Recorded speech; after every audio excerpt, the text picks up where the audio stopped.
All right, UFC 256 is taking place April 5th at the Apex, and headlining is going to be Joshua Emmett versus Lerone Murphy. And if we take a look at the card, it's not too stacked name value-wise. It's definitely more of a hardcore fan fight night, as you will. We got Joshua Emmett, Lerone Murphy, Joanderson, Brito.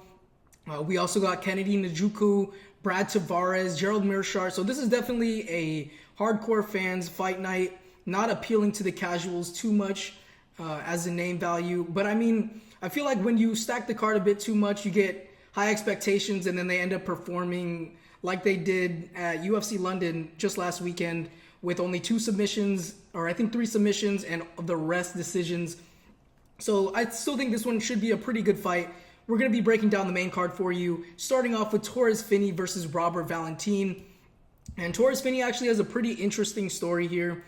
He was on the Dana White Contender Series and he won 3 different times, and it took him on his 3rd win to actually get a contract in the UFC. Even though his 2nd win was submission, after that win, Dana White pretty much said that he would get decimated in the UFC and that he was not UFC material. So he came back and got a 1st round finish, very urgent. And honestly, I'm liking this for Torrez Finney. I think that he's a tank. He has a very good 1st round. He has 5 finishes via 1st round and 7 finishes out of his 10 wins. Never lost before. And I think he just has the power advantage. Valentin does have very good submissions, so he can definitely get a rear naked. Torrez Finney doesn't have a neck, so he definitely can get an armbar. And ultimately, I think I'm going to lean towards Torrez Finney in this one. He does have the power advantage. He does have a really good 1st and 2nd round. Maybe Valentin, if he turns up in the 2nd and 3rd, could win a decision. But ultimately, I have Torrez Finney money line. If I bet on this one, I'd probably go over 1.5. I don't see anybody getting finished before that, as Valentin is also really good on the ground. And I think he will be able to survive until then. If anybody gets finished, it would be towards the later rounds. All right, next up on the card, we have Brad Tavares versus Gerald Meershcaert, the battle of the veterans. Both have been in the UFC for quite some time and have paved their own way. But Brad Tavares has fought the who's who of his division. Let's just look at his record here real quick, because this is honestly insane. Chris Weidman, former champ. Dricus du Plessis, former champ. Israel Adesanya, former champ. And Robert Whittaker, former champ. So this guy has fought elite level competition since he's been in the UFC. And just off of that fact alone, I'm gonna have to go with Brad Tavares. If you take a look at Gerald Meerschaert's profile, I mean, Khamzat Chimaev, Kevin Holland, Renier de Ridder, Joe Pyfer. I mean, these names are not on the level. Besides maybe Khamzat Chimaev, he hasn't fought for a belt yet. But these names are not on the level of competition that Brad Tavares has faced. I know I'm doing a little bit of MMA math here, but Brad Tavares, let me go back here. Brad Tavares has never been submitted in the UFC. He was submitted on The Ultimate Fighter, but that was in 2010. That was 15 years ago. I mean, you can't really judge it off of something that happened 15 years ago. He's definitely evolved as a fighter and has fought great competition. He has fought a lot of wrestlers as well. So I don't think Gerald Meerschaert will be, his game. He's going to try to take you down. He's going to try to submit you. That's the name of his game. And I don't think he's going to be able to implement that against Tavares. And ultimately, I'm not seeing anybody being able to finish the fight here. I'll say Brad Tavares by decision. I would bet on this one by decision. All right, we got Kennedy Nzechukwu versus Martin Buday. Kennedy Nzechukwu was actually the first fighter I've ever watched live. I think it was at UFC 310. He did get a knockout up against a random blob. I couldn't tell you who it was, but it was a great fight. And Martin Buday is honestly a blob. Heavyweight division is full of blobs, and Kennedy Nzechukwu is moving up from the light heavyweight division. As Lucas Tracy likes to say, he has the lighter man skill. He also has an 83-inch reach versus Martin's 77-inch reach. So that's going to be huge when he tries to push the pace, Martin, and he ends up getting caught coming on the way in. I can ultimately see Kennedy Nzechukwu getting a finish in this one, dropping him on the feet and then finishing him with ground and pound. I'll say I would bet on this one under 2.5 rounds for sure. All right, moving down the card, we have Cortavious Romious versus Chang-Ho Lee. I'm gonna have to go with Chang-Ho Lee in this one. He is 10-1 compared to Cortavious, who is 9-3.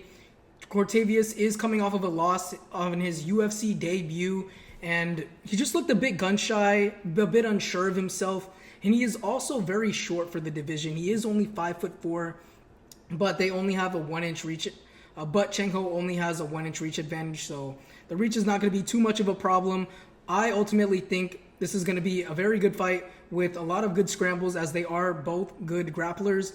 But Cortavious Romious chases the submission more so, and Chang-Ho Lee is more of a ground and pound guy. That is how he won his last fight. I can see Chang-Ho Lee definitely being more urgent and outstriking Cortavious on the feet, as well as looking for some ground and pound. And I think that's going to be the main decider, the main factor in this fight. And ultimately, I'm going with Chang-Ho Lee. Next up, we have Joanderson Brito versus Pat Sabatini. I'm going to go with Joanderson Brito. He did lose his last fight. He's coming off of a split decision loss against William Gomes. He just got out-grappled in the first round, and which is kind of surprising because he does train out of the Chutubox gym with Charles Oliveira. I know that gym is pretty known for the submission and the ground games that they have. But Pat Sabatini has a very suspect chin. He was knocked out 2 of his last 4 fights. One was against Diego Lopez. That's nothing to be ashamed of. But the other was against Damian Jackson. And Damian Jackson, that was probably his first ever knockout in MMA. If you can't take one from Damian Jackson, you're not. And that was Damian Jackson in the first round. Not even something that he was tired. No, that was in the first round. Brito is going to find his chin. Brito is going to chew up the legs the whole fight and ultimately find a finish. I see him getting a TKO finish, and ultimately I would see it under 2.5 rounds if I'm betting on this one for sure. And finally, for the main event, we have Lerone Murphy versus Joshua Emmett. This fight goes either one of 2 ways. Either Lerone Murphy gets a decision win, or Joshua Emmett knocks Lerone Murphy out with that big right hand that he has. He has lethal power. He's coming off of a knockout win against Bryce Mitchell, which it was crazy. It was crazy to see. I've never seen something like that in the UFC. The way that Bryce just crippled over, it was honestly amazing to see. But Lerone Murphy, I ultimately think he's going to take this one by decision. I think Lerone Murphy, he is ultimately the younger guy. He does also have almost a 4-inch reach advantage. So Lerone Murphy is going to be popping his jab all night, very crisp in the boxing exchanges, but he does not want to get into the pocket with Joshua Emmett. It just takes one fight. Just takes one punch to knock out Lerone Murphy, and he has been dropped before. He has been hurt before. Lerone Murphy needs to be on his P's and Q's the whole fight. The whole 25 minutes, Lerone Murphy needs to be circling the cage, not in the pocket, exchanging with Joshua Emmett. He just needs to, kind of a boring, Israel Adesanya-esque championship fight, just the leg kicks, constantly jabbing, just winning by points. That's the type of fight that Lerone Murphy is going to have to fight. And I do think that the age is also going to play a factor. And Emmett has been gone for a while. He doesn't wrestle. He doesn't grapple too much. And he really only has that right hand. Although he does have crazy power, I don't think just the right hand is going to be enough to be able to take Murphy. But who knows? I may be wrong. And I'm ultimately going Murphy by decision.